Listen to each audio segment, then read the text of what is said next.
The person who scares me the most is the one who has the least incentive but still works at the same level. To me, that means work requires less mental energy because they have become so efficient at it. It's similar to how a car is efficient, using less gas to travel the same distance. They can achieve the same result while using fewer resources. This doesn't mean they don't work hard. The point is that they don't need as much external motivation to push themselves. A famous example of someone who started out doing something for someone else is the ice skater Alyssa Liu. At a young age, she was already a prodigy, landing jumps most adults couldn't even touch. But the whole thing had her family's fingerprints all over it. She talked about missing birthdays, missing holidays, missing time with friends, all traded away for hours on the ice. At the 2022 Winter Games, she placed 6th, and not long after, she walked away from the sport completely.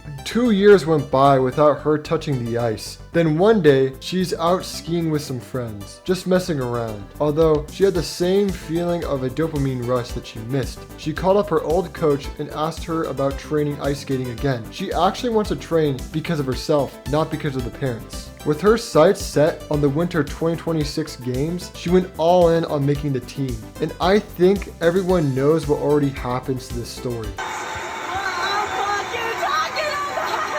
She won gold, becoming the first American woman to take the title in 24 years. Motivation coming from inside gets you a lot farther than anything that's forced upon you. Someone operating in this type of frequency is very scary. I'm not saying that willpower and discipline don't matter, and I'm definitely not saying she or anyone like her lacks either of those. What I'm getting at is that actions that come from you have a lot more power than external resources. This makes it so you're not leaning on pure willpower just to survive the whole entire process. Self-motivation might be one of the most underrated things a person can have. It's not just about whatever goal you're chasing either. It bleeds into you as a person and how you carry yourself and what you actually believe with your own capabilities. Kids raised under constant force never really get the chance to figure themselves out. That's the whole problem with tiger parenting. The kid never gets to explore what they're actually good at because someone's deciding it for them. We're not robots, so trying to program a set of beliefs into another human was already gonna backfire. Eventually, that kid's gonna get curious about some other part of life, something nobody approved for them, and that curiosity is going to turn into resentment towards whoever is gonna keep them externally motivated instead of letting them find themselves.